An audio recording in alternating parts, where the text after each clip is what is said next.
Isang mapagpalang araw sa inyo, mga minamahal naming tagapakinig. Muli na namang bumubukas ang aklat ng buhay at isang panibagong kwento ng puso ang ating sasamahan. Handa na ba kayo? Gaano kalayo ang kayang marating ng pagsasakripisyo para sa pamilya?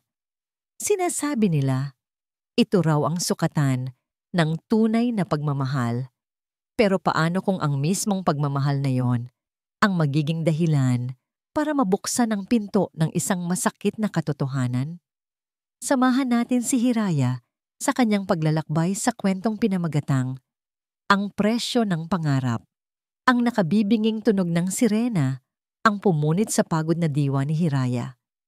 Isang hudyat na tapos na ang isa na namang araw ng walang katapusang pagkayod sa loob ng maingay na pabrika sa Taiwan. Para sa iba, ito ay senyales ng pamamahinga. Para sa kanya, ito ay isang paalala na isang araw na naman ang lumipas na malayo siya sa kanyang pamilya.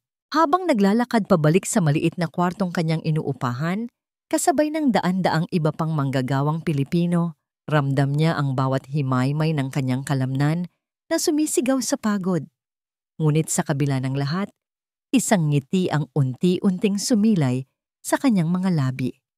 Isang hudyat na malapit na niyang mayakap, kahit sa screen lang ng telepono, ang dalawang pinakamahalagang tao sa buhay niya.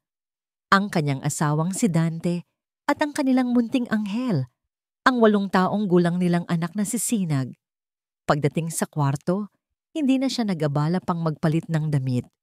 Maingat niyang inilapag ang kanyang baon na tinapay sa ibabaw ng mesa at binuksan ng instant noodles. Habang hinihintay itong lumambot sa mainit na tubig, kinuha niya ang nag-iisang picture frame sa kanyang tabi. Isang larawan ng kanilang pamilya, masaya at magkakasama, noong huling uwi niya sa Pilipinas.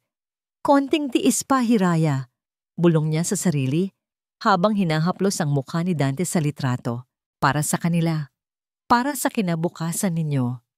Ilang sandali pa, tumunog ang kanyang telepono. Isang pamilyar at masayang ringtone na tila musika sa kanyang pandinig. Agad niyang sinagot ito at bumungad sa kanya ang masayang mukha ng kanyang anak. Mama, Mama, kumusta ka na po? Sigaw ni Sinag. Ang mga mata nito'y nagliliwanag sa tuwa.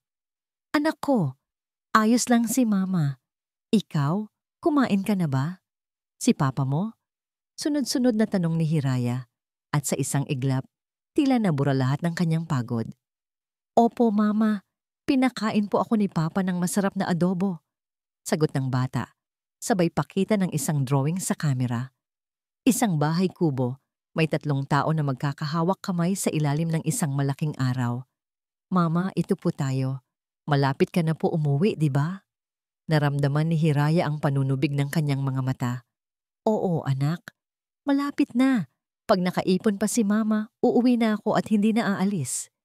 Maya-maya'y lumitaw sa screen ang gwapong mukha ni Dante. Mahal, bati nito sa malambing na boses. Huwag mo nang paasahin ang bata. Kumusta ang trabaho mo dyan? Ayos lang, mahal. Medyo pagod pero nawawala lahat kapag nakikita ko na kayo. Sagot ni Hiraya. Yung ipinadala ko nga palang pera, nakuha mo na ba? Kamusta na ang kape, Hiraya? Oo, nakuha ko na. Maraming salamat, mahal. Malaking tulong to, sabi ni Dante. At isang nangiti ng tagumpay ang gumuhit sa mukha nito. At tungkol sa coffee shop, huwag kang mag-alala. Ang lakas-lakas ng benta. Sa katunayan, iniisip na nga namin ni Kumaring Kit mo na mag-expand.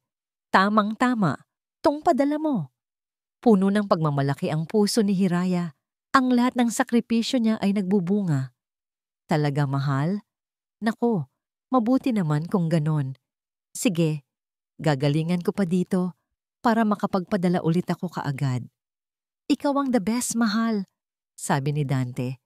Sige na, magpahinga ka na dyan. Gabi na. Mahal na mahal ka namin.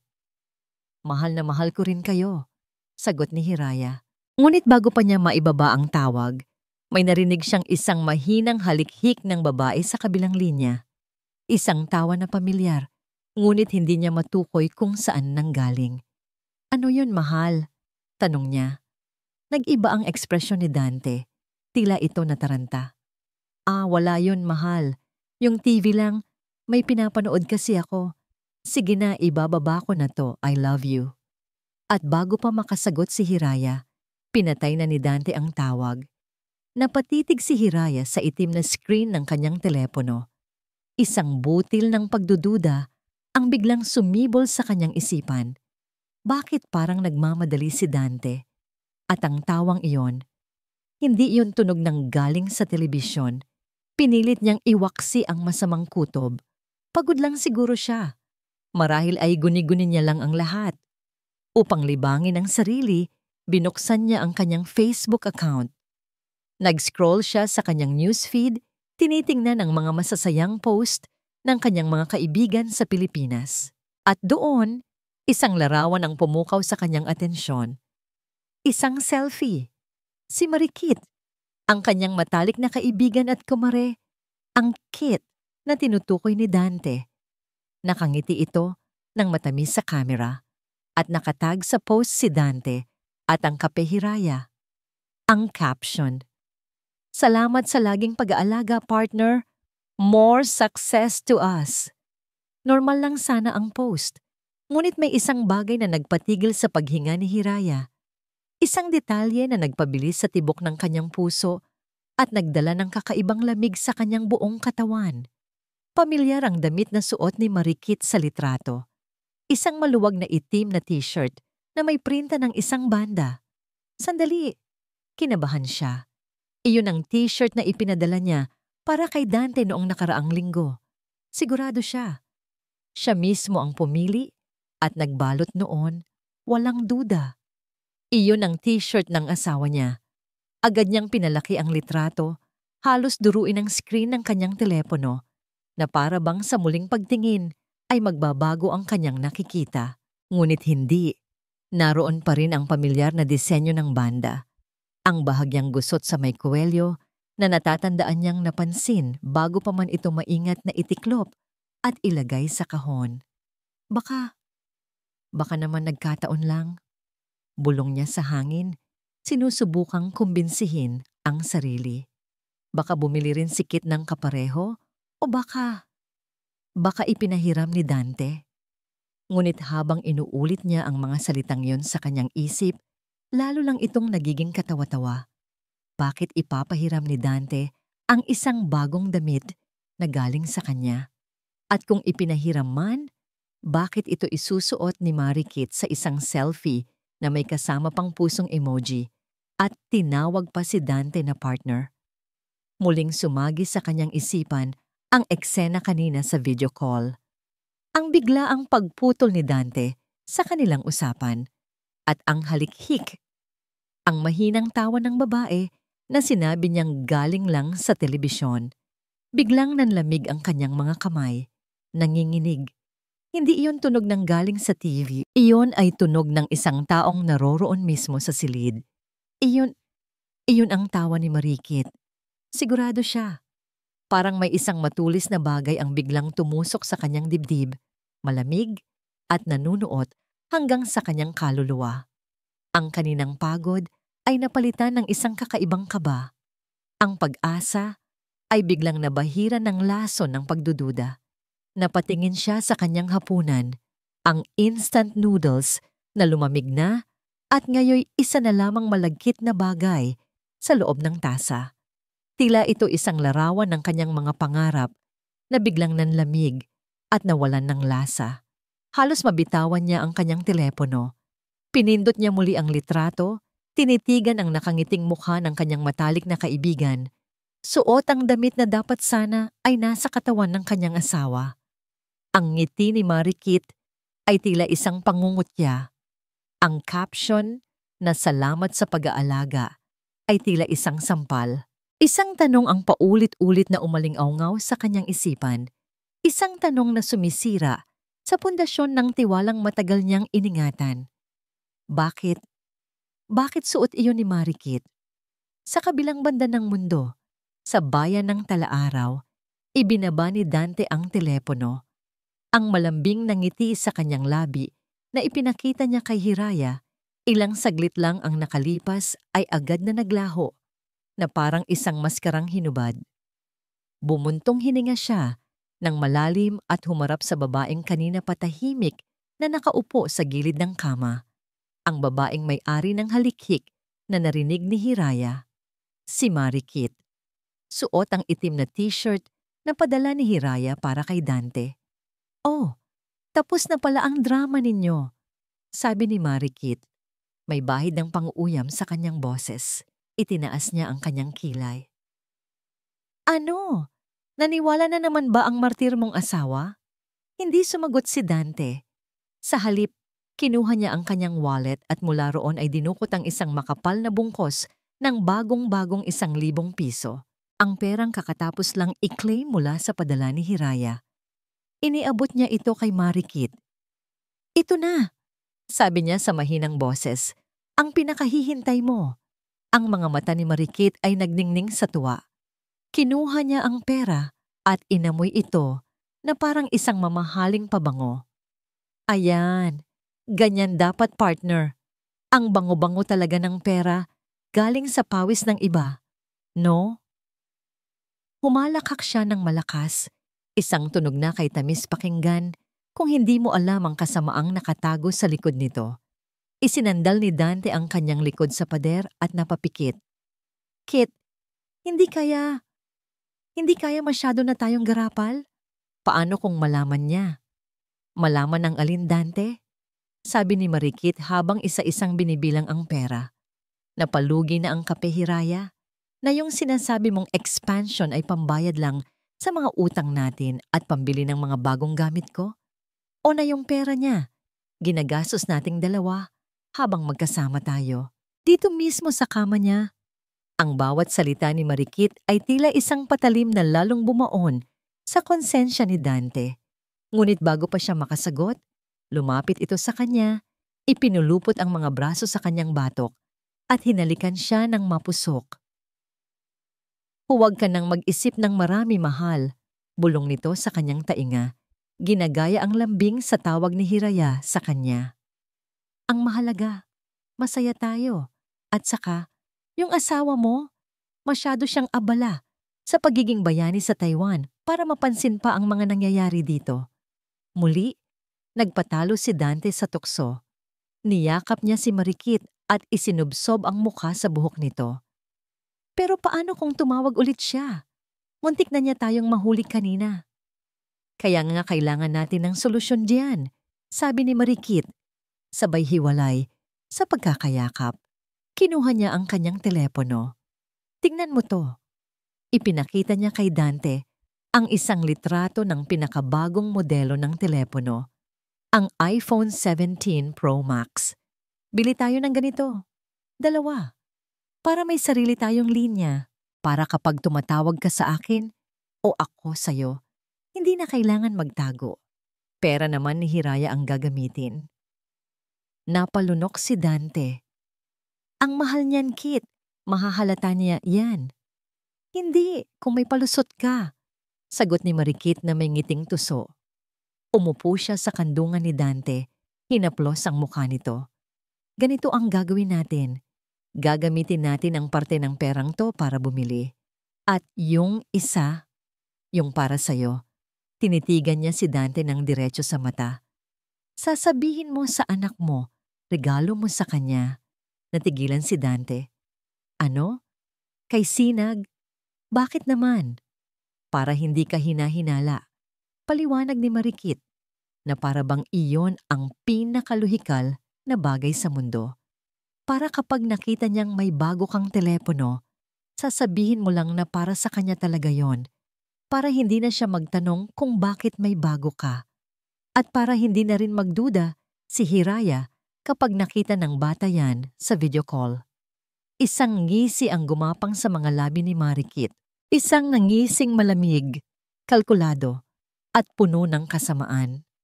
"Diyos ko, Dante, gamitin mo naman ang isip mo, bata lang yan.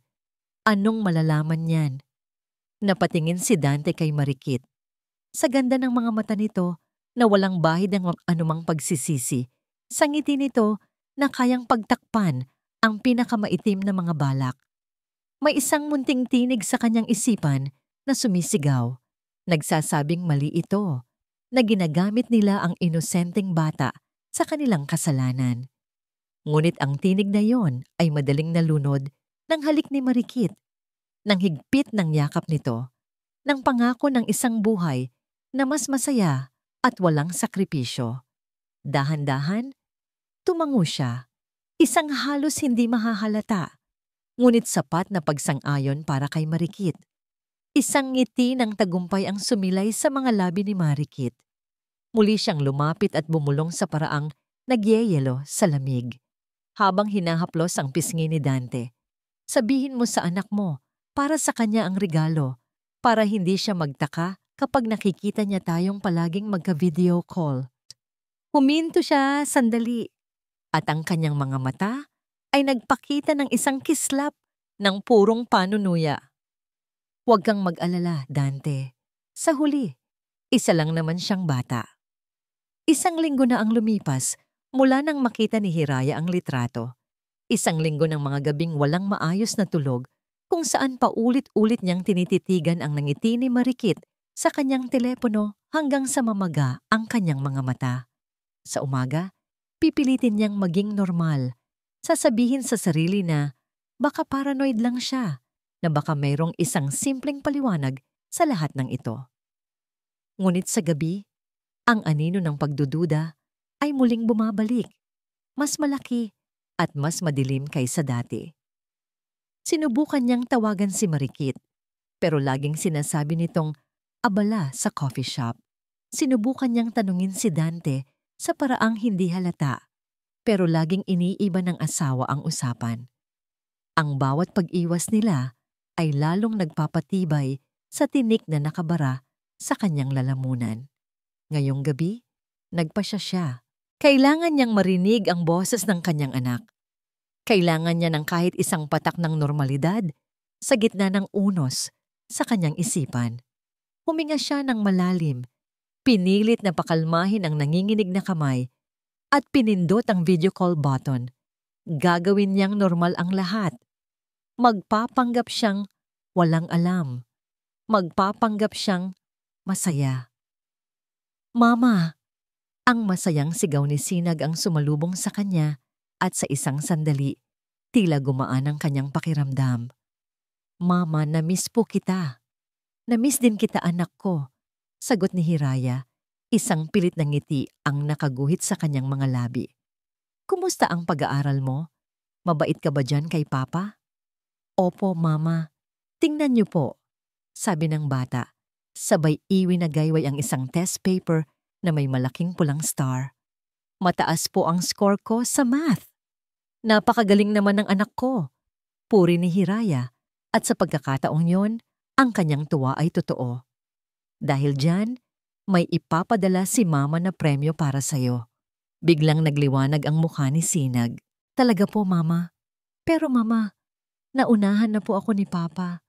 May regalo na po siya sa akin. Hinawakan ng bata ang kamera at itinutok ito sa isang bagay sa kanyang tabi. Tingnan niyo po, Mama. Nawala ang nangiti sa mukha ni Hiraya. Napalitan ito ng pagtataka at pagkatapos ay ng isang matinding pagkabigla. Ang bagay na ipinapakita ng kanyang anak ay isang pamilyar na puting kahon.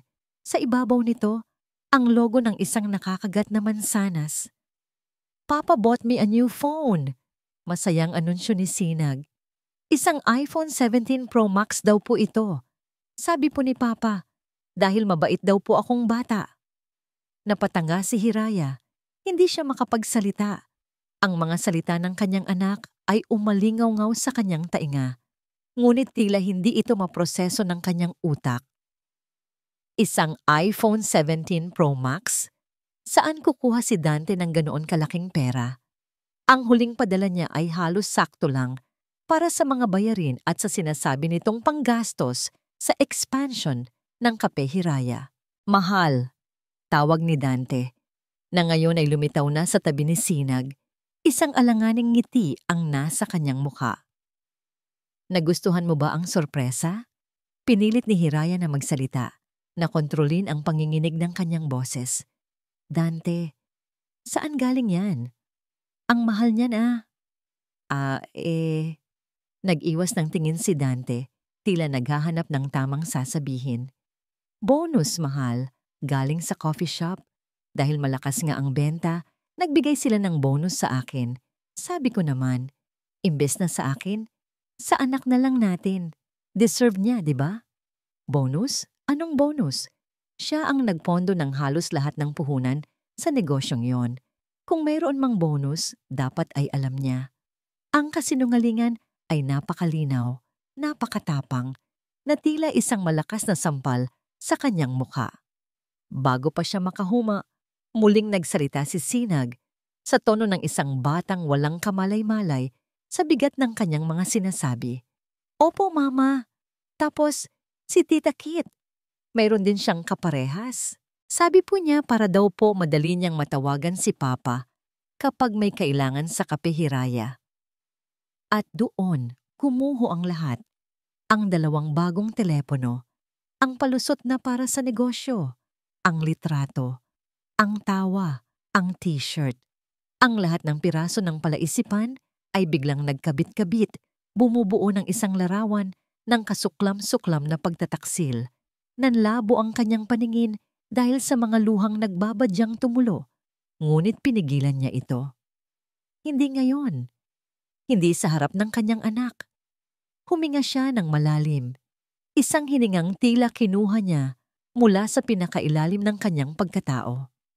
Pinilit niyang pakalmahin ang kanyang boses na gawin itong malambing at puno ng pagmamahal kahit na ang puso niya ay dinudurog na sa sakit. Wow, ang galing naman. Sabi niya sa pinakakalmadong boses na kaya niyang gawin. Tinitigan niya ang kanyang anak sa screen, ang inosenteng mukha na siyang tanging lakas niya ngayon. Sinag, anak! Panimula niya, ang bawat salita ay maingat na pinipili. Pwede bang may hilingin si Mama sa'yo?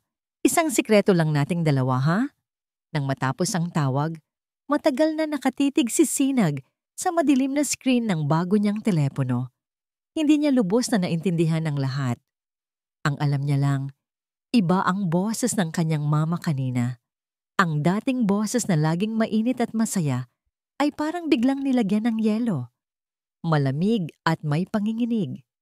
At ang salitang sikreto, para sa isang batang tulad niya, iyon ay isang malaking bagay. Isang bagay na ibinigay sa kanya ng kanyang mama at kailangan niyang ingatan. Sinag, anak, i-record mo lang yung video, ha? Sabi ni Mama sa telepono. Kapag magkasama si Papa at si Tita Kit mo sa sala o sa kwarto natin, itago mo lang yung cellphone sa lugar na hindi nila makikita. Parang laro lang natin, ha? Isang secret mission. Laro. Iyon ang salitang pinanghahawakan niya. Isang larong espiya, tulad ng mga napapanood niya sa cartoons.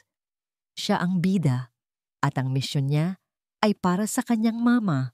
Kinabukasan, habang nanonood ng TV si Sinag sa sala, pumasok si Dante at Marikit, kapwa tumatawa. Nag-init ang pisngi ni Sinag nang makita niyang muli ang itim na t-shirt ng kanyang papa na suot-suot na naman ni Tita Kit niya. Oh, andyan pala ang baby boy, sabi ni Marikit, sabay pisil sa kanyang pisngi. Ngumiti ilang si Sinag, isang pilit na ngiti. Umupo ang 2 sa sofa. Ang sofa kung saan madalas umupo si Mama kapag nagbabasa ito ng libro para sa kanya. Dito na yun, sabi ni Sinag sa kanyang sarili. Ito na ang pagkakataon. Nanginginig ang mga kamay. Dahan-dahan niyang kinuha ang bagong telepono mula sa kanyang bulsa. Pinindot niya ang video record button tulad ng itinuro sa kanya ni Mama. Pagkatapos, sa isang mabilis, ngunit maingat na kilos, ipinasok niya ito sa pagitan ng mga unan ng isa pang upuan na nakaharap sa sofa. Sakto lang ang siwang para makita ng kamera sina Papa at Tita Kit niya. Bumalik siya sa kanyang pagkakaupo sa sahig. Pinipilit na itutok ang kanyang mga mata sa palabas sa TV, pero ang kanyang mga tainga ay nakatutok sa usapan sa likod niya. Sigurado ka bang hindi na naman tatawag yung asawa mo? Narinig niyang tanong ni Marikit. Hindi yan. Kakausap lang namin kagabi. Akala niya, may bonus talaga ako. Sagot ni Dante, may halong pagmamayabang sa boses. Good. Kasi kailangan ko na talaga ng pera, Dante. Yung mga supplier ng Kape Hiraya, naniningil na naman. Kung hindi dahil sa padala ng kawawang hiraya mo, baka matagal na tayong nagsara. Kawawang hiraya. Ang mga salitang yon ay tumama kay Sinag. Bakit nila tinatawag na kawawa ang mama niya? Ang mama niya ay malakas. Siya ang superhero niya. Hayaan mo na. Darating din yung malaking bonus na sinasabi niya. Konting tiis na lang, sabi ni Dante. Naramdaman ni Sinag na tumayo si Marikit. Naglakad ito palapit sa kanyang direksyon. Agad na kumabog ng malakas ang dibdib ni Sinag. Paano kung makita nito ang telepono? Lagot siya. Nagkunwari siyang sobrang tutok sa pinapanood at niyakap ang kanyang mga tuhod. Naramdaman niya ang anino ni Marikit sa kanyang likuran. Ano ang ginagawa mo? Bata ka? Tanong nito. Nanonood po. Sagot ni Sinag. Hindi lumilingon. Tumayo si Marikit doon ng ilang sandali at para kay Sinag, ang ilang segundong yon ay parang isang oras. Pagkatapos ay narinig niya ang mga yapak nito na papalayo. Magluto ka na nga, Dante. Nagugutom na ako. Utos nito. Nang marinig niyang pumasok na sa kusina ang dalawa, mabilis ngunit tahimik na gumapang si Sinag papunta sa upuan. Kinuha niya ang telepono, pinindot ang stop at tumakbo papasok sa kanyang kwarto. Isinara niya ang pinto. Habol ang kanyang hininga, tiningnan niya ang na-record na video. Nandoon nga, malinaw na malinaw ang usapan nila tungkol sa pera, sa kawawang hiraya, at sa Taiwan. Binuksan niya ang message app nila ni Mama, pinindot ang send file, at ipinadala ang video. Nag-type siya ng isang maikling mensahe. Mama, eto na po. Laro po natin. Nakahinga siya ng maluwag. Nagawa niya ang unang bahagi ng kanilang secret mission. Akmang lalabas na siya ng kwarto para magkunwaring walang nangyari nang marinig niya muli ang boses ni Marikit mula sa sala. Pero ngayon, mas malakas na ito at may halong galit. Hanggang kailan ba tayo magtitiis sa ganito, Dante? Ha? Kit, hinaan mo ang boses mo. Baka marinig ka ng bata. Pabulong na sagot ni Dante. Wala akong pakialam. Sigaw ni Marikit. Ang boses nito ay matinis at puno ng inis. Huminto si Sinag sa likod ng pinto. Ang kamay ay nasa doorknob. Hindi makagalaw. Kailan mo ba hihiwalayan niyang asawa mo para pakasalan ako? Pagod na akong magpanggap. Dumating ang notifikasyon sa kalagitnaan ng kanyang shift. Isang simpleng ting mula sa kanyang telepono na nakatago sa kanyang locker. Ngunit para kay Hiraya, ang tunog na yon ay kasing lakas ng isang kulog. Nagpaalam siya sa kanyang supervisor para magbanyo. Ang mga kamay ay nanginginig habang binubuksan ang pinto ng locker. Sa loob ng maliit at amoy kemikal na kubeta ng pabrika, isinaksak niya ang kanyang murang earphones. Huminga siya ng malalim. Pinipilit na pakalmahin ang rumaragasang kaba sa kanyang dibdib at pinindot ang play button. Sa una, wala siyang makita kundi ang ilalim ng isang mesa at ang sahig. Ngunit ang boses, malinaw na malinaw. Ang boses ng kanyang asawa at ng kanyang matalik na kaibigan. Sigurado ka bang hindi na naman tatawag yung asawa mo? Hindi yan. Akala niya, may bonus talaga ako. Napahawak si Hiraya sa pader para suportahan ang sarili. Ang bawat salita ay parang suntok sa kanyang sikmura. Kailangan ko na talaga ng pera, Dante. Kung hindi dahil sa padala ng kawawang hiraya mo, baka matagal na tayong nagsara. Kawawang hiraya. Ang mga salitang yon, ang paraan ng pagbigkas ni Marikit, puno ng pangmamaliit, na para bang si Hiraya ay isang bagay na nakakaawa.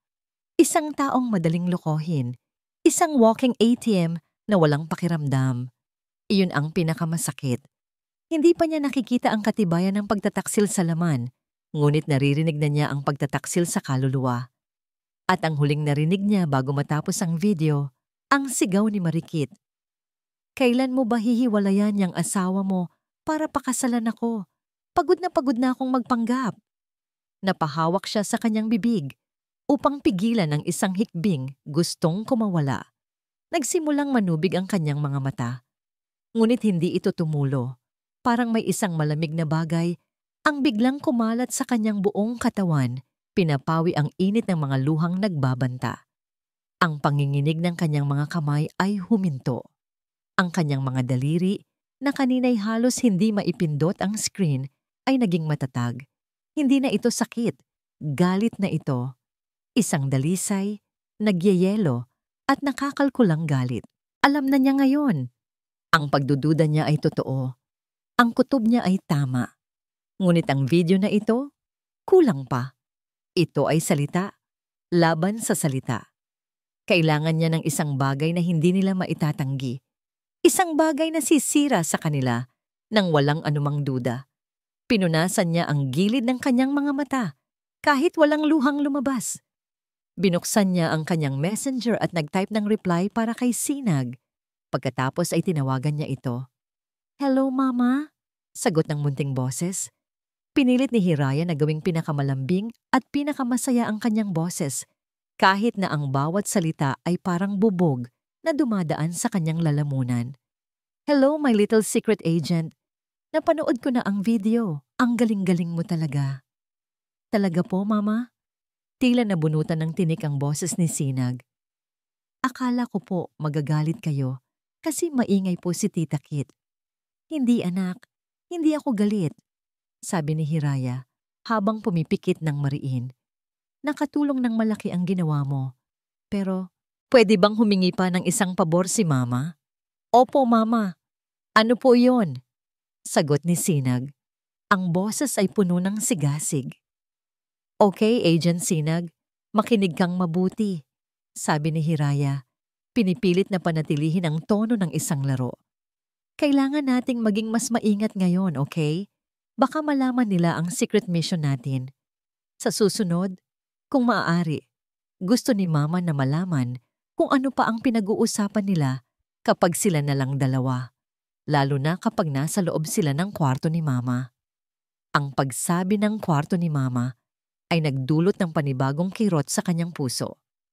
"Mag-ingat ka, anak.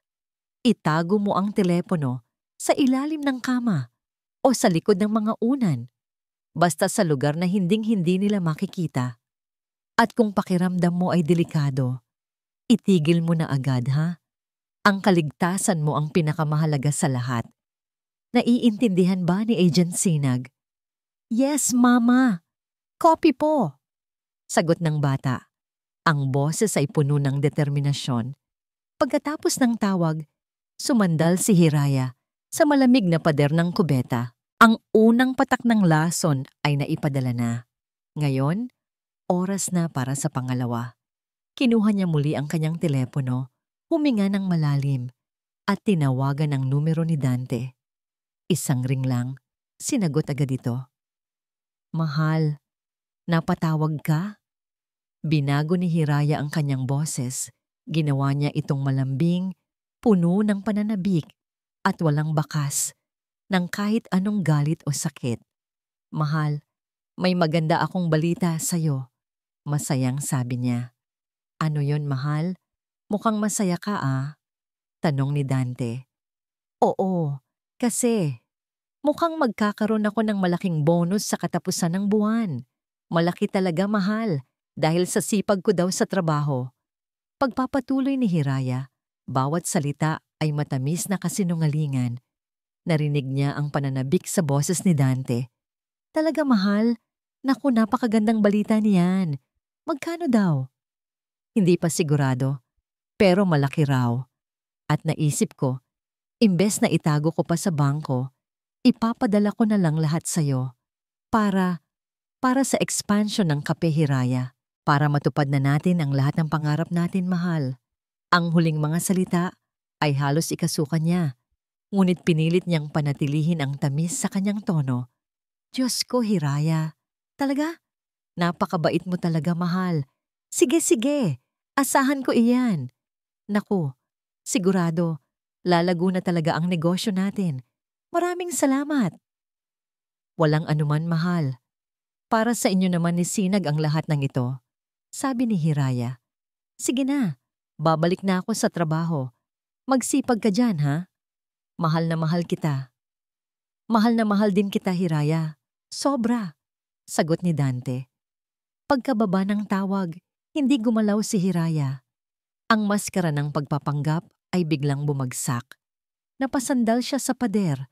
Ang mga matay nakatitig sa kawalan. Isang patak ng luha ang sa wakas ay tumulo mula sa kanyang mata. Isang luhang hindi nadala ng sakit, kundi ng isang desisyon. Isang luhang malamig na parang yelo. Sa Pilipinas, ibinaba ni Dante ang telepono. Ang muka'y hindi magkamayaw sa tuwa. Niyakap niya si Marikit na nagbabasa ng isang magazine sa kama. Kit, may maganda akong balita. Ano ba yun? Para kang nanalo sa loto, sabi ni Marikit, bahagyang naiirita. Mas maganda pa sa loto. Magkakaroon ng malaking bonus si Hiraya at ipapadala niya lahat sa atin. Biglang napaupo si Marikit. Ang mga matay nanlalaki sa gulat at kasakiman. Seryoso ka ba? Oo, lahat-lahat daw. Para sa expansion ng coffee shop, sabi ni Dante, sabay halakhak. Isang matagumpay na ngiti ang sumilay sa mga labi ni Marikit. Inagaw niya ang telepono mula kay Dante at hinalikan ito ng mariin. Kung ganon, sabi niya, ang boses ay puno ng pananabik. Dapat mag-celebrate tayo. Maghanda tayo ng isang malaking party, isang bonggang-bonggang anniversary party para sa Kape Hiraya, para maipakita natin sa buong bayan ng Talaaraw kung gaano na tayo ka-successful. Para kay Marikit, ang mundo ay hindi kailanman naging ganito kaganda. Ang balita tungkol sa malaking bonus ni Hiraya ay hindi lang pera. Ito ay isang selyo ng kanyang tagumpay. Isang patunay na siya ang nagwagi. Siya na ang reyna sa kahariang unti-unti niyang inaagaw. Sa mga sumunod na araw, lalo siyang naging kampante. Ang bahay ni Hiraya ay itinuring na niyang sariling kanya. Naglalakad siya sa bawat sulok nito na para bang siya ang nagplano ng lahat. Siya ang pumili ng bawat muebles. Ang bawat bagay na sumasalamin sa pagkatao ni Hiraya ay nagiging isang tinik sa kanyang paningin. Isang hapon, habang nag-aayos ng sala, natigilan siya sa harap ng isang estante. Naroon ang mga litrato ng pamilya, si Hiraya at Dante noong kanilang kasal, masaya at puno ng pangarap. Si Hiraya, karga-karga, ang bagong silang na si Sinag. Ang tatlo sila, magkakasama sa isang beach. Ang hangin ay naglalaro sa buhok ni Hiraya habang nakangiti ito sa kamera. Napangiwi si Marikit. Para sa kanya, ang mga ngiting iyon ay isang insulto. Isang paalala ng isang nakaraang hindi siya kasali. Isang kaligayahang gusto niyang burahin. Sa isang iglap ng inis, isa-isa niyang kinuha ang mga picture frame. Walang pag-aalinlangan. Dinala niya ang mga ito sa kusina at sa harap ng nagtatakang tingin ni Dante, itinapon ang mga ito sa basurahan ng malakas. Anong ginagawa mo, Kit? Gulat na tanong ni Dante. Naglilinis. Simpleng sagot ni Marikit habang pinupunasan ang kanyang mga kamay na para bang may hinawakan siyang maruming bagay. Hindi na yan bagay dito. Kailangan na natin ng mga bagong litrato. Yung mga litratong tayo naman ang magkasama. Ngunit may isang bagay na hindi niya kayang basta na lang itapon. Ang pagmamahal ni Sinag para sa ina nito. Sa kanyang pagiging kampante, inakala ni Marikit na madali lang niyang mapapalitan si Hiraya sa puso ng bata. Sinag, halika dito. Malambing niyang tawag isang araw. Hawak ang isang mamahaling laruan. Tingnan mo ang binili ni Tita Kit para sa'yo. Lumapit si Sinag, tiningnan ang laruan, ngunit hindi ang mga mata ni Marikit. Salamat po, sabi ng bata, ngunit hindi kinuha ang regalo. Pero ayoko po. Maglalaro na lang po ako sa kwarto. Tumalikod ang bata at mabilis na umalis. Iniwan si Marikit na nakatayo roon. Hawak ang laruang tila isang simbolo ng kanyang pagkatalo. Ang pag-iwas ng bata ay mas masakit pa kaysa sa isang sampal. Doon niya naramdaman ang laso ng inggit. Kahit anong gawin niya, kahit makuha pa niya si Dante at ang pera nito, sa mata ng bata, siya pa rin ay tita Kit lang. Ang anino ni Hiraya, ang mama na nasa malayo, ay mas malaki at mas makapangyarihan pa rin. Ang pagkadismayang yon ay nag-apoy sa kanyang galit at si Dante ang kanyang napagbuntungan. Gabi na at si Sinag ay nasa kanyang kwarto na. "Hindi ko na kaya to, Dante," sigaw niya. Ang boses ay puno ng pagtitimpi. "Araw-araw, naririnig ko ang boses ng asawa mo sa telepono. Araw-araw, nakikita ko sa mata ng anak mo na ako ay isang estranghero lang sa bahay na to. Pagod na ako." "Kit, hinaan mo ang boses mo," pakiusap ni Dante, tumitingin sa direksyon ng kwarto ni Sinag. "Magtiis ka na lang muna. Malapit nang dumating yung bonus. Kapag nakuha na natin yun, magpapatuloy tayo sa ganito? Hanggang kailan ako magiging kabit sa sarili kong pamamahay?" Lalong lumakas ang boses ni Marikit. "Pumili ka, Dante. Ako o siya. Kung hindi mo kayang hiwalayan yan, ako ang aalis." Habang sila'y nagsisigawan sa loob ng kwarto, narinig ni Sinag ang lahat. Ang takot ay gumapang sa kanyang dibdib. Naalala niya ang misyon na bigay ng kanyang mama. Dahan-dahan, kinuha niya ang telepono, pinindot ang record button at marahang binuksan ng kaunti ang pinto. Sakto lang para maitutok ang kamera sa sala habang siya ay nakatago sa dilim. "Hindi ganon kadali yun, Kit," ganting sigaw ni Dante. Ang pagtitimpi ay nawala na. "Kailangan natin ng pera niya. Naiintindihan mo ba yun? Pera, pera, pera. Yan na lang ba ang mahalaga sa'yo?" Galit na sagot ni Marikit. Sa gitna ng kanyang galit, bigla siyang tumalikod. Ang kanyang mga mata ay galit na tumingin sa direksyon ng kwarto ni Sinag. At sa sandaling iyon, isang bagay ang pumukaw sa kanyang pansin. Ang malaking telebisyon sa sala ay nakapatay. Ang screen nito ay itim na parang isang salamin sa madilim na bahagi ng sala. At sa salamin na yon, sa sulok nito, may nakita siyang isang maliit, halos hindi mapansing kislap, isang munting pulang ilaw. Kumunot ang noo ni Marikit. Ang galit sa kanyang muka ay napalitan ng isang matalas na pagdududa. Humakbang siya palapit sa TV, pinipilit na aninagin ang refleksyon. "Ang ano yun?" tanong niya. Ang boses ay biglang naging isang mapanganib na bulong, habang ang kanyang mga mata ay nanlilisik, nakatutok sa direksyon kung saan nanggagaling ang munting pulang ilaw. Sa isang iglap, bumilis ang tibok ng puso ni Sinag. Nakita siya. Nakita ni Tita Kit niya ang pulang ilaw. Sa sobrang taranta, mabilis niyang itinago ang telepono sa likod niya, sa ilalim ng kanyang damit, at isinara ng bahagya ang pinto. Ngunit huli na ang lahat. Ang mga yapak ni Marikit ay mabilis na papalapit. Bumukas ang pinto ng malakas. Bumungad sa kanya ang galit na mukha ni Marikit.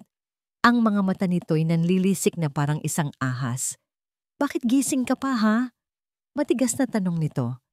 "At bakit bukas ang pinto mo? Nakikinig ka ba sa usapan namin?"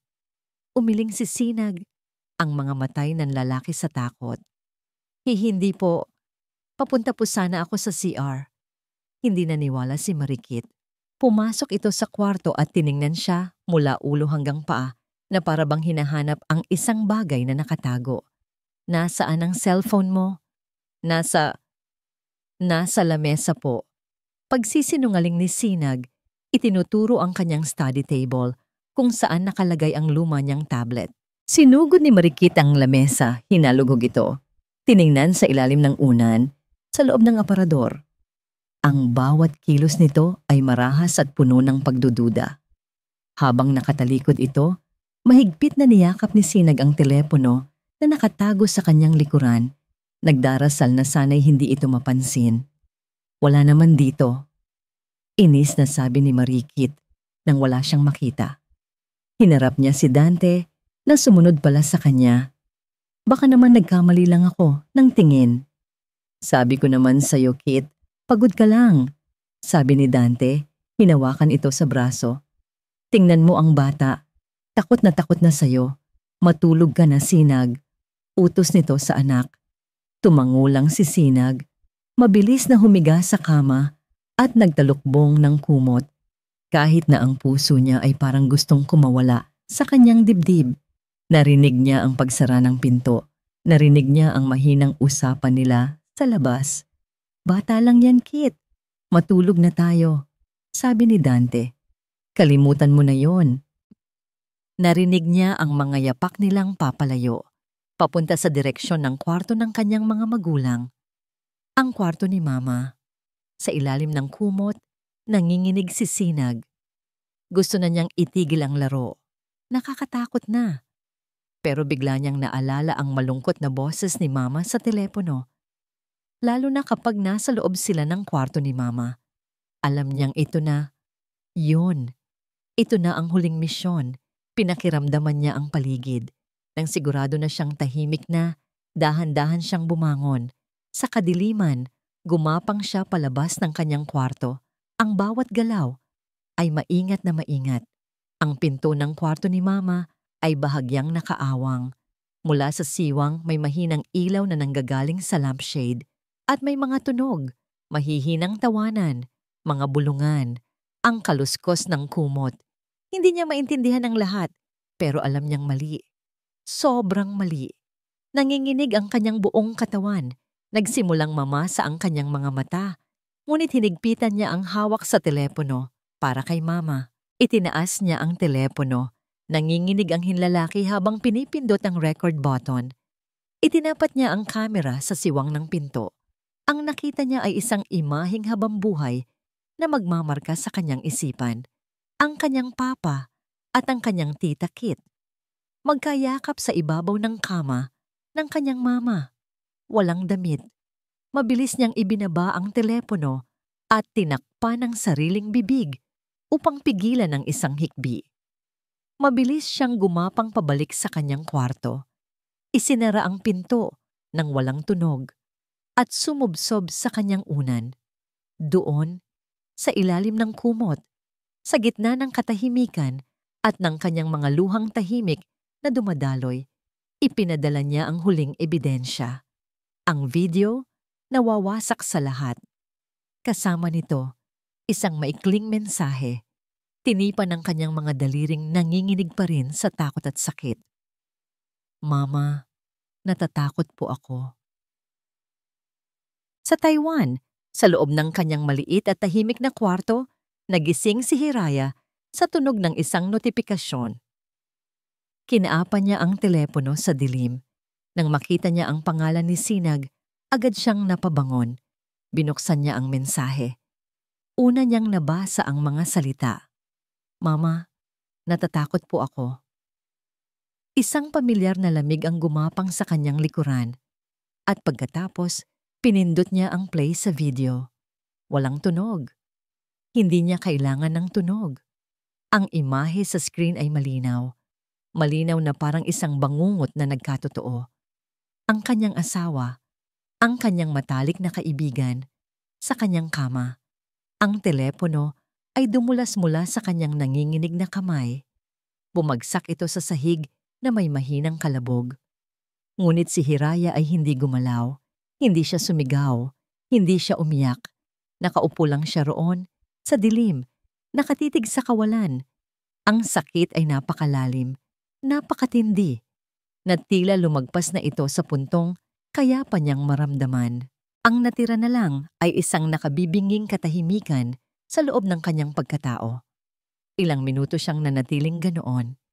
Isang estatwa ng nasirang mga pangarap. Pagkatapos, dahan-dahan, tumayo siya. Ang bawat kilos ay mabagal, mekanikal, at may isang nakakatakot na layunin. Binuksan niya ang kanyang lumang laptop. Ang tanging maririnig sa kwarto ay ang pag-click ng keyboard. Nag-search siya sa isang airline website. Origin, Taipei, destination, Manila. Pinili niya ang pinakamaagang flight kinabukasan. One way. Hindi natulog si Hiraya ng gabing iyon. Ang madaling araw ay dumating nang hindi niya namamalayan. Natagpuan siyang nakaupo pa rin sa gilid ng kama. Ang likod ay tuwid na tuwid. Ang mga matay nakatitig sa laptop kung saan nakumpirma na ang kanyang one-way ticket pauwi. Wala nang luha. Wala nang hikbi. Ang sakit na dumurog sa kanyang puso kagabi ay tila nagmistulang isang matigas na bakal na ipinulupot sa kanyang gulugod. Nagbibigay sa kanya ng isang lakas na hindi niya akalaing taglay niya. Ang lahat ng kanyang kilos ay naging automatiko, tumpak at walang emosyon. Nagtimpla siya ng kape, naligo, nagbihis ng kanyang uniforme. Bawat galaw ay may layunin, wala nang pag-aalinlangan. Ang babaeng martir at puno ng pag-asa ay namatay na kagabi, kasama ng pagbagsak ng kanyang telepono sa sahig. Ang nagising na ngayong umaga ay iba na. Isang estranghero sa sarili niyang katawan. Isang babaeng may misyon. Sa pabrika, ang kanyang mga katrabaho ay agad napansin ang pagbabago. Ang dati palangiting si Hiraya na laging bumabati sa lahat ay dumaan sa kanila na parang hangin. Ang kanyang mukha ay isang blankong canvas. Ang kanyang mga mata ay malalim at hindi mabasa. Sa kalagitnaan ng umaga, lumapit siya sa opisina ng kanyang supervisor. Isang mabait na Taiwanese na babae na nagngangalang Mrs. Lin. Mrs. Lin, good morning po. Sabi ni Hiraya, ang kanyang boses ay kalmado at formal. Kailangan ko po sanang mag-file ng emergency leave. Uuwi po ako ng Pilipinas. Napatingin si Mrs. Lin mula sa kanyang mga papeles. Ang muka'y nagpapakita ng pag-aalala. Nakita niya ang pamumugto sa mga mata ni Hiraya, ang kakaibang bigat sa kilos nito. Hiraya, may problema ba? Ang iyong pamilya, ayos lang ba sila? Umiling si Hiraya. Ayos lang po sila. Isang manipis na ngiti ang sumilay sa kanyang labi. Isang nangiting hindi umabot sa kanyang mga mata. May kailangan lang po akong tapusin sa Pilipinas. Isang mahalagang bagay po na hindi na pwedeng ipagpaliban. May kung anong nakita si Mrs. Lin sa determinasyon sa mga mata ni Hiraya. Hindi na siya nagtanong pa. Kinuha niya ang form at pinirmahan ito. Sige, mag-iingat ka Hiraya. Ano man yan, sana'y maayos mo. Pagkalabas ng pabrika, hindi umuwi si Hiraya. Dumiretso siya sa bangko at withdraw ang lahat ng natitira niyang ipon. Ang bawat dolyar na dugot pawis ang puhunan. Ang perang inilaan sana niya para sa kinabukasan ay gagamitin niya ngayon para tapusin ang kasinungalingan ng nakaraan. Habang nasa bus pauwi, tinawagan niya ang isang numero sa Pilipinas. Isang luma niyang kaibigan, si Ate Rina, na malaki ang utang na loob sa kanya. Rina, si Hiraya ito. Hira, napatawag ka. Kumusta? Ayos lang ako. Malamig na sagot ni Hiraya. Ate Rina, may hihilingin sana akong pabor. Isang napakalaking pabor. Oo naman. Ano yon? Kahit ano. Bukas ng gabi, ite-text ko sa iyo ang isang address at isang oras. Sabi ni Hiraya, ang boses ay seryoso. Kapag nag-text ako sa iyo ng salitang tapos na, kailangan kong tumawag ka sa isang numero na ibibigay ko eh. Huwag ka munang magtatanong. Basta gawin mo lang. Para ito sa buhay at kamatayan, Rina. Magtiwala ka sa akin. Natahimik si Rina sa kabilang linya. Ramdam ang bigat sa boses ni Hiraya. Sige, Hira. Makakaasa ka. Pagdating sa kanyang kwarto, nag-impake siya. Isang maliit na maleta lang. Ang mga damit na isusuot niya sa giyera. Iniwan niya ang lahat ng iba pa. Ang huli niyang tiningnan ay ang picture frame sa tabi ng kanyang kama. Ang litrato ng masaya nilang pamilya. Hindi niya ito kinuha. Iniwan niya itong nakasubsob sa ibabaw ng mesa. Bago umalis patungong airport, huminga siya ng malalim. Oras na. Kinuha niya ang telepono at tinawagan si Dante, ang huling pag-arte. "Hello, mahal?" Masayang bati ni Dante sa kabilang linya. "Napatawag ka ulit?" "Oo, mahal." Sagot ni Hiraya. Ang kanyang boses ay ginawa niyang pinakamatamis, pinakapuno ng pananabik. "Kinukumpirma ko lang yung party ninyo bukas. Excited na ako para sa inyo." "Oo naman, mahal. Tuloy na tuloy. Ang dami naming inimbita. Dapat andito ka." "Huwag kang mag-alala," sabi ni Hiraya. Isang nakakatakot na ngiti ang gumuhit sa kanyang mga labi na hindi nakikita ni Dante. "Parang andyan na rin ako. Nga pala, may pinadala akong regalo para sa inyo ni Kit. Isang sorpresa. Buksan ninyo bukas sa harap ng lahat, ha? Isang bagay na hinding-hindi ninyo malilimutan." "Talaga, mahal? Naku, ang sweet mo talaga. Sige, gagawin namin yan. Salamat." "Walang anuman," bulong ni Hiraya. "Sige na, mahal na mahal kita." At ibinaba niya ang tawag. Ilang oras ang lumipas. Nakaupo na si Hiraya sa loob ng eroplano, katabi ng bintana. Habang unti-unting umaangat ang eroplano mula sa lupa, tiningnan niya ang mga ilaw ng Taiwan na paliit ng paliit sa ibaba. Hindi siya lumingon pabalik. Ang kanyang mga mata ay nakatuon sa dilim sa unahan. Sa katahimikan ng himpapawid, habang tinatahak ng eroplano ang daan pauwi, bumulong siya sa malamig na salamin ng bintana. "Dante, marikit." Huminto siya. Hinayaan ang mga pangalan na iyon na maging lason sa kanyang dila. "Umuwi na ako." Ang bisperas ng anibersaryo ng Kape Hiraya ay isang magulong symphony ng paghahanda para kay Dante. Ang bawat tunog, mula sa kalansing ng mga bagong kubyertos hanggang sa pagtawa ni Marikit habang namimili sila ng mga palamuti, ay musika sa kanyang pandinig. Ito ang tunog ng tagumpay, ang tunog ng isang buhay na matagal na niyang pinangarap. "Dante, tingnan mo ito. Bagay ba sa akin?" tanong ni Marikit. Hawak ang isang mamahaling designer handbag sa loob ng isang butik sa mall. Napalunok si Dante nang makita ang presyo, ngunit mabilis itong napalitan ng isang ngiti. "Oo naman, Kit. Bagay na bagay. Bilhin mo na." "Talaga?" Nagliwanag ang mukha ni Marikit. "Sige, isama mo na rin yung sapatos na nakita ko kanina. Kailangan kong maging pinakamaganda bukas. Ako ang reyna ng party, di ba?" "Oo naman, ikaw ang reyna," sagot ni Dante.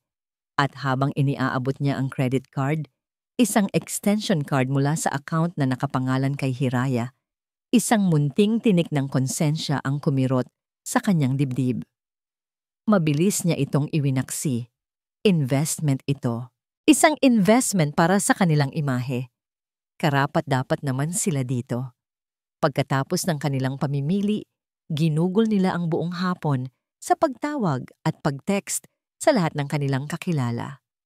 Mga kaibigan, kamag-anak, dating mga kaklase, maging ang mga sikat na personalidad sa kanilang maliit na bayan ng Tala-Araw. "Oo pare, pumunta ka ha? First anniversary ng Kape Hiraya. Tingnan mo naman, 1 taon pa lang, ang lakas na agad." Pagmamayabang ni Dante sa telepono. "Siyempre, galing to sa dugot pawis namin ni Kit." Sa kabilang sofa, narinig niyang tumatawa si Marikit. "Yes, tita. Please come. It's going to be a grand celebration. Gusto naming i-share ang success namin sa inyong lahat." Ang bawat kasinungalingan ay lumalabas sa kanilang mga bibig ng napakadali na para bang matagal na nila itong pinagsasanayan. Ang saya sa kanilang paligid ay nakakahawa, ngunit may isang taong hindi tinatablan nito. Sa isang sulok ng sala, tahimik na nakaupo si Sinag, nagdo-drawing. Napansin ni Dante na kanina pa ito, walang kibo. Mula pa kaninang umaga, ang dating masayahing bata ay tila naging isang anino sa sarili nilang tahanan. Paminsan-minsan, nakikita niya itong sumusulyap sa may pinto na para bang may hinihintay na dumating. "Anak, Ayos ka lang? Tanong ni Dante. Lumapit ito at umupo sa tabi niya. Gusto mo ba ng bagong laruan? Sabihin mo lang kay Papa. Tumingin si Sinag sa kanya. Ang mga mata nito'y malalim at hindi mabasa ng isang 8 taong gulang na bata. Ayos lang po ako, Papa. Pagkatapos ay muli itong yumuko sa kanyang papel. Nagkibit-balikat na lang si Dante. Baka pagod lang ang bata. O baka naman nagseselos dahil masyado silang abala ni Marikit. Babawi na lang siya pagkatapos ng party. Gabi na nang matapos sila sa lahat ng paghahanda. Ang kapehiraya ay napakaganda. Puno ng mga ilaw, bulaklak, at isang malaking banner na may nakasulat na Kapehiraya, 1 year of brewing success. Nakatayo sila ni Marikit sa gitna ng lahat, magkayakap, tinitingnan ang kanilang obra maestra. Ang ganda, di ba? Bulong ni Marikit. Bukas, Dante. Bukas. Makikita ng lahat kung sino talaga ang nararapat para sa'yo. Ngumiti si Dante at hinalikan ito sa noo. Ang lahat ng kanyang pangamba at konsensya ay naglaho na. Ito na ang simula ng bago nilang buhay. Biglang, may kumatok sa salaming pinto ng coffee shop, isang delivery man. Delivery po para kay Sir Dante Ramos at Ma'am Marikit Fernandez, sabi ng lalaki. Nagkatinginan sila ni Marikit, nagtataka. May iniabot ang delivery man na isang maliit na kahon. Hindi ito malaki. Ngunit napakaganda ng pagkakabalot. Ang papel na ginamit ay kulay ginto at may isang pulang laso na nakatali ng perpekto sa gitna. Mukha itong mamahalin, mukhang pinag-isipan. Kanino galing? Tanong ni Dante. Galing daw po sa airport cargo, sir. Pinapadala lang po. Kinuha ni Dante ang regalo. May nakasabit ditong isang maliit na card. Binuksan niya ito at binasa ng malakas, sapat, para marinig ni Marikit. Ang sulat kamay ay pamilyar, perpekto at malinis, ang sulat kamay ng kanyang asawa. Para kina Dante at Marikit, basa niya. Naramdaman niya ang paghigpit ng yakap ni Marikit sa kanyang braso. Bukas natin ito bubuksan, sa harap ng lahat. Huminto si Dante sandali. Isang ngiti ang sumilay sa kanyang labi. Ito na siguro yung sorpresang sinasabi ni Hiraya. Nagmamahal mula sa Taiwan, Hiraya. Ang hangin sa loob ng kape Hiraya ay puno ng halimuyak ng bagong timplang kape, mamahaling pabango, at ang hindi maikakailang amoy ng tagumpay. Ang mga ilaw ay maningning, ang musika ay masigla, at ang bawat sulok ay puno ng mga taong nakangiti, nakikipagkwentuhan, at pumupuri sa power couple ng gabi. Sa isang maliit na entablado sa gitna ng lahat, nakatayo sina Dante at Marikit. Magkahawak kamay, hawak ang mga mikropono. Ang kanilang mga muka ay nagliliwanag sa ilalim ng spotlight, lasing sa atensyon at papuri. Maraming salamat po sa inyong lahat sa pagdalo. Panimula ni Dante, ang kanyang boses ay malakas at puno ng kumpiyansa. 1 taon na ang nakalipas mula nang buksan namin itong munting pangarap. Isang pangarap na hindi magiging posible kung hindi dahil sa pagsisikap naming dalawa ng aking business partner, si Marikit. Nagpalakpakan ang mga tao. Ngumiti si Marikit at marahang hinaplos ang braso ni Dante. At syempre, pagpapatuloy ni Dante sa aking pinakamamahal na asawa na nasa Taiwan. Mahal, kung napapanood mo man ito, para sa'yo to. Ang lahat ng ito ay para sa pamilya natin. Mas lumakas ang palakpakan, ngunit sa gitna ng kasayahang yon, dahan-dahang bumukas ang salaming pinto ng coffee shop. Walang nakapansin sa una. Ngunit ang malamig na hangin ng gabi na pumasok ay tila may dalang kakaibang katahimikan. Unti-unting humina ang mga tawanan. Ang mga nag-uusap ay natigilan. Ang musikero na tumutugtog ng malamyos na himig sa isang sulok ay napahinto. Isang babae ang nakatayo sa may pinto. Nakasuot siya ng isang simpleng bestida na kulay krema, isang bagay na nagpapatingkad sa kanyang natural na ganda. Ang kanyang buhok ay nakalugay, bahagyang nililipad ng hangin. Sa kanyang mukha ay may isang nangiting payapa, ngunit walang init. Isang nangiting tila nakikita ang kaluluwa ng lahat ng taong naroroon. Si Hiraya. Ang katahimikan ay naging ganap. Lahat ng mga mata ay napako sa kanya. Sa entablado, tila sinipsip ang lahat ng kulay sa mukha ni na Dante at Marikit. Ang kanilang mga ngiti ay nanigas, naging mga maskarang gawa sa porselana na anumang oras ay maaaring mabasag. Halos mabitawan ni Dante ang mikropono. Humakbang si Hiraya papasok. Ang bawat hakbang ay mahinahon at may bigat. Ang tunog ng kanyang mga takong sa sahig ang tanging maririnig sa buong kapihan. "Kumusta?" bati niya. Ang kanyang boses ay malinaw at kalmado. Ngunit tumagos ito sa bawat sulok ng silid. "Mukhang may party pala dito." "Ha, Hiraya." Halos pabulong na sabi ni Dante, hindi makapaniwala sa kanyang nakikita. "Anong ginagawa mo dito? Akala mo nasa Taiwan ako?" Pagpapatuloy ni Hiraya, ang nangiti ay hindi pa rin nawawala sa kanyang labi. "Nagpa siya akong sorpresahin kayo. Ayokong ma-miss ang pinakamahalagang araw ninyo." Naglakad siya palapit sa entablado. Ang kanyang mga mata ay hindi inaalis sa panlalaking mga mata ni na Dante at Marikit. Ang mga bisita ay tila mga estatwa, hindi makagalaw, nagmamasid sa isang eksenang hindi nila maintindihan, ngunit ramdam nilang sasabog anumang oras. Sa katunayan, sabi ni Hiraya, huminto siya sa harap ng isang mesang puno ng mga regalo. "May dala rin akong regalo." Kinuha niya ang isang pamilyar na kahon, ang regalong nakabalot sa gintong papel na may pulang laso, ang regalong ipinadala niya kagabi. "Para sa aking pinakamamahal na asawa," sabi niya, tinitigan si Dante ng diretso sa mata, "at sa aking pinakamatalik na kaibigan." Tumingin naman siya kay Marikit, na ngayon ay namumutla na at nanginginig. Iniabot niya ang regalo kay Dante, ngunit hindi ito kinuha ng lalaki. Ang mga kamay nito ay tila na paralisa, kaya't si Hiraya na mismo ang dahan-dahang pumunit sa magandang balot, sa harap ng daan-daang matang nakatitig. Sa loob ng kahon ay ang isa pang kahon, ang puting kahon ng isang iPhone 17 Pro Max. Isang kolektibong paghinga ng paghanga ang narinig mula sa mga bisita, ngunit si Dante at Marikit ay tila nakakita ng multo. "Isang magandang telepono, di ba?" sabi ni Hiraya. Ang boses ay parang seda, ngunit may talim.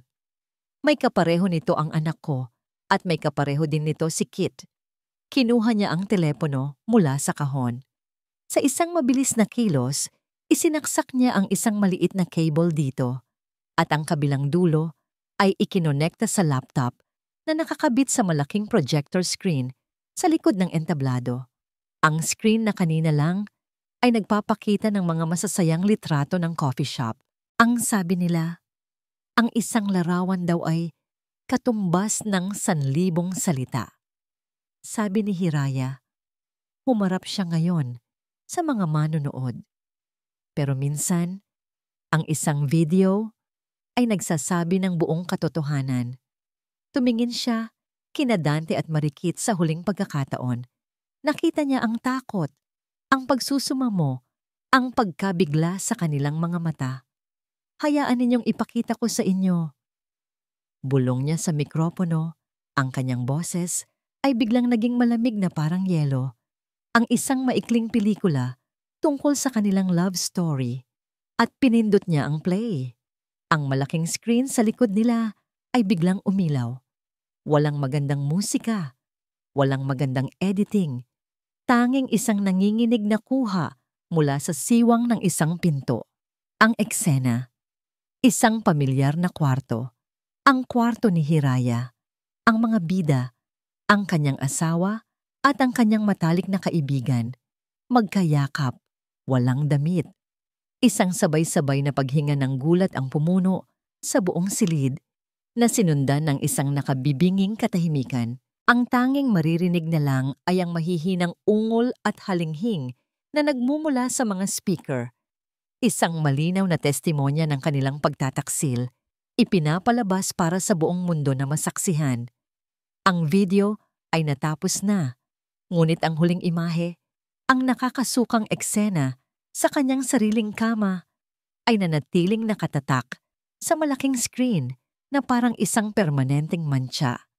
Sa loob ng 10 segundo, walang gumalaw, walang nagsalita. Ang tanging maririnig ay ang nag-iisang tunog ng isang kutsarang nalaglag sa sahig na umalingaw-ngaw sa nakabibinging katahimikan. Ang mga bulungan ay nagsimula. Mahihina sa una, parang mga bubuyog, hanggang sa lumakas ng lumakas. Ang mga mukha ng mga bisita ay pinaghalong-halong pagkabigla, awa, at hindi maitatagong pagkasuklam. Ang ilan ay napayuko sa hiya para sa kanila. Ang iba naman ay pasimpleng kinukuha ang kanilang mga telepono. Ang unang bumagsak ay si Dante. Tila isang manikang pinutulan ng tali. Ang kanyang mga tuhod ay bumigay. Lumuhod siya sa entablado, ang mukhay nakasubsob sa sahig. "Hiraya? Mahal, patawarin mo ako." Humagulgol siya. Ang kanyang boses ay basag at puno ng pagsisisi na huli na ang lahat. "Pakiusap, patawarin mo ako." Ngunit ang mga mata ni Hiraya ay hindi nakatingin sa kanya. Nakapako ang mga ito sa nag-iisang taong hindi pa rin gumagalaw.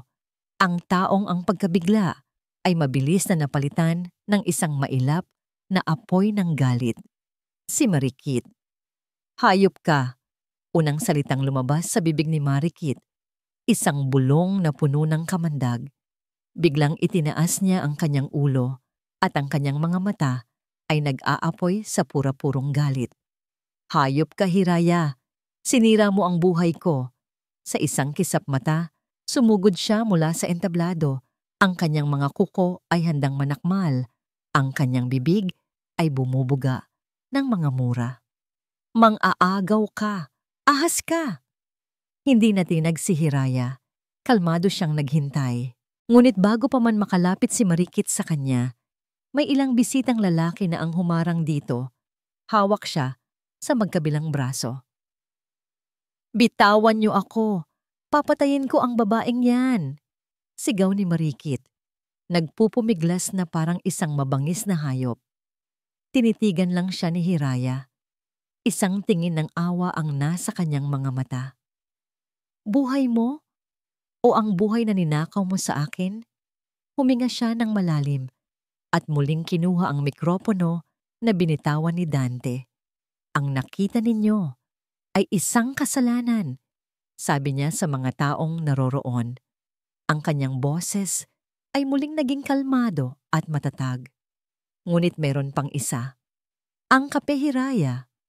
Ang tagumpay na ipinagdiriwang ninyo ngayon ay isang malaking kasinungalingan. Isang papel ang kinuha niya mula sa kanyang maliit na bag. Mga bank statement. Bawat upuan na inuupuan ninyo, bawat tasang iniinuman ninyo, bawat ilaw na nagbibigay liwanag sa lugar na ito. Lahat yan ay binayaran ng dugot pawis ko mula sa Taiwan. At lahat ng kinikita nito na sinasabi nilang malakas ay diretso sa kanilang mga bulsa para sa kanilang mga luho. Tumingin siya kay Marikit, na ngayon ay napahinto na sa pagpupumiglas, ang mukhay puno ng pagkabigla. "Yang maganda mong bestida, Kit. Yung mamahalin mong bag na bitbit mo ngayon. Ako ang nagbayad niyan. Lahat ng meron ka ngayon," sabi ni Hiraya. Ang bawat salita ay mabagal at may bigat. Galing sa pawis at luha ko. At sa sandaling iyon, bumukas muli ang pinto ng coffee shop. Ngunit hindi na ito bisita. 2 pulis na nakauniporme ang pumasok. Ang lahat ng ingay ay muling namatay. "Magandang gabi po," sabi ng isang pulis. Ang boses ay may awtoridad. "Mayroon po kaming natanggap na reklamo ng adultery at estafa laban kay G. Dante Ramos at B. Marikit Fernandez." Naglakad ang mga pulis papunta sa entablado.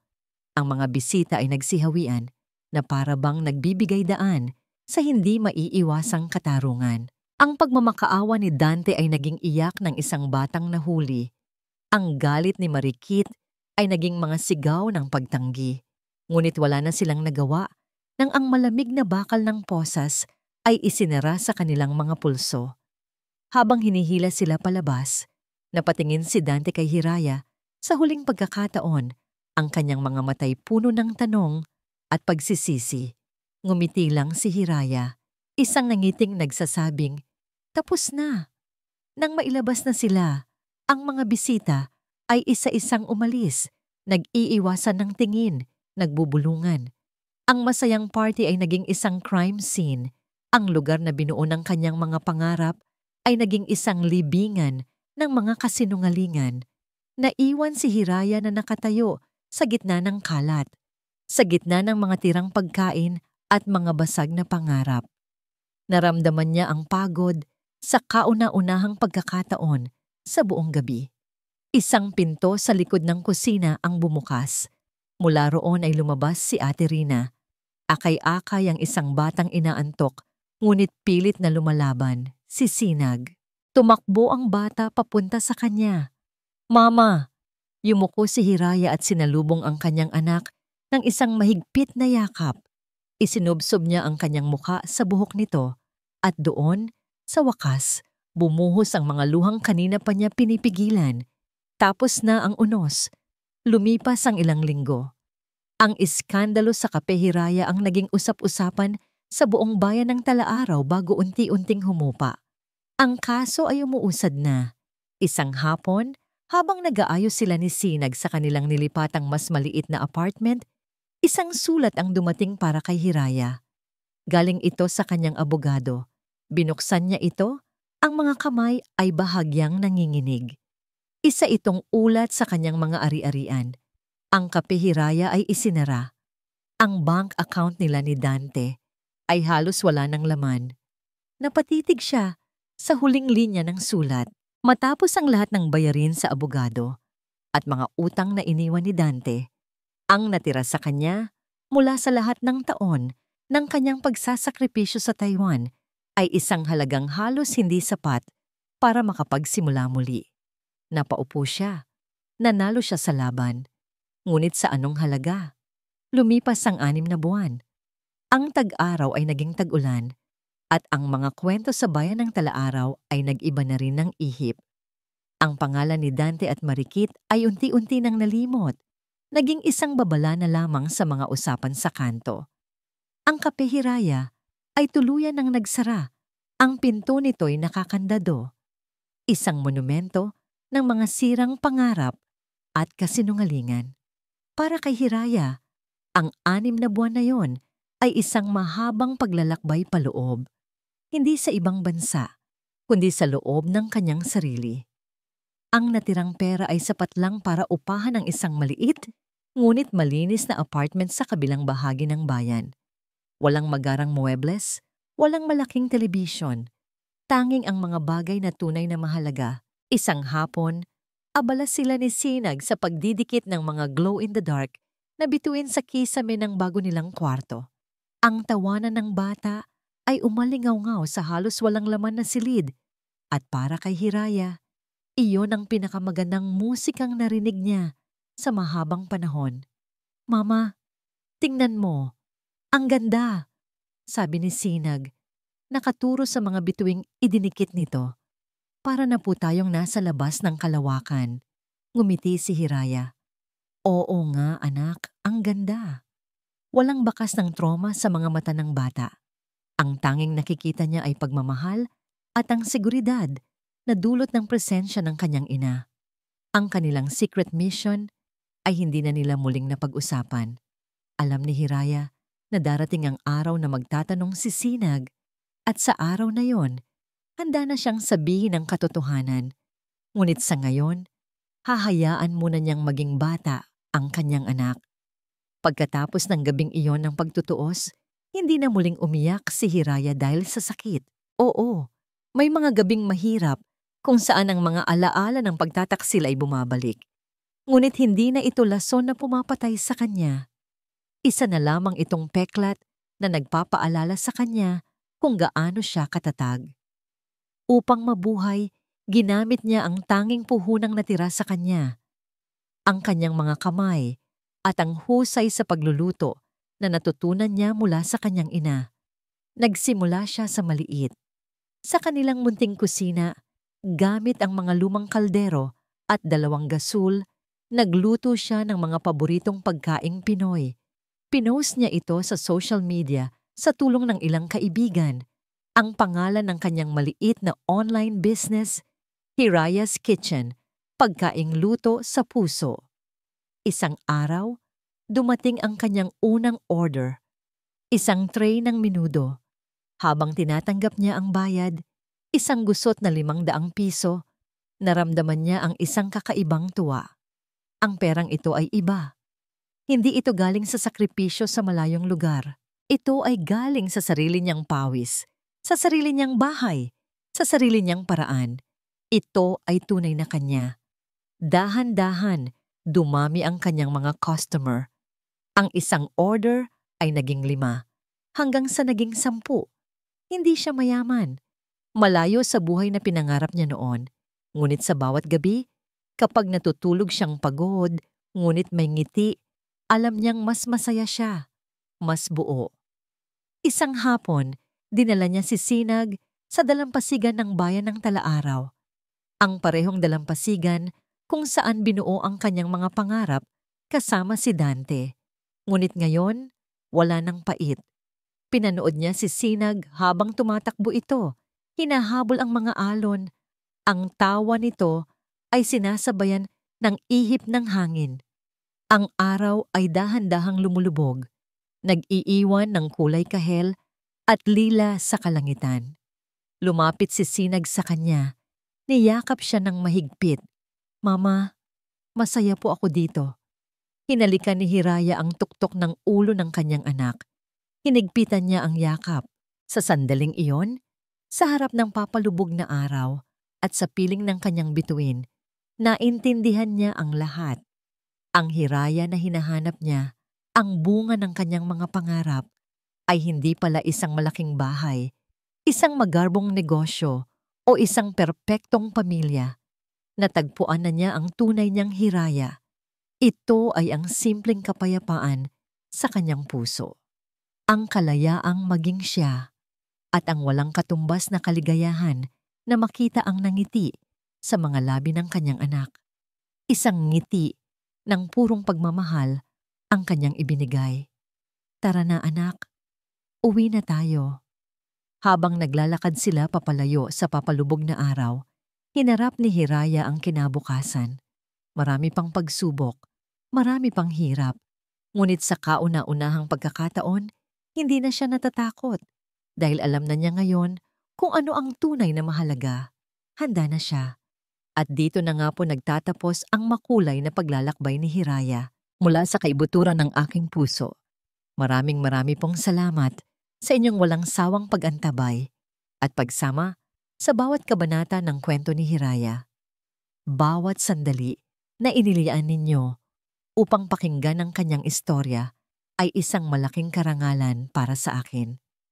Sa totoo lang po, habang isinusulat ko ang kanyang paglalakbay, para bang naging kaibigan ko na si Hiraya. Naramdaman ko ang kanyang pighati, ang kanyang galit, at higit sa lahat, ang kanyang hindi matatawarang katatagan.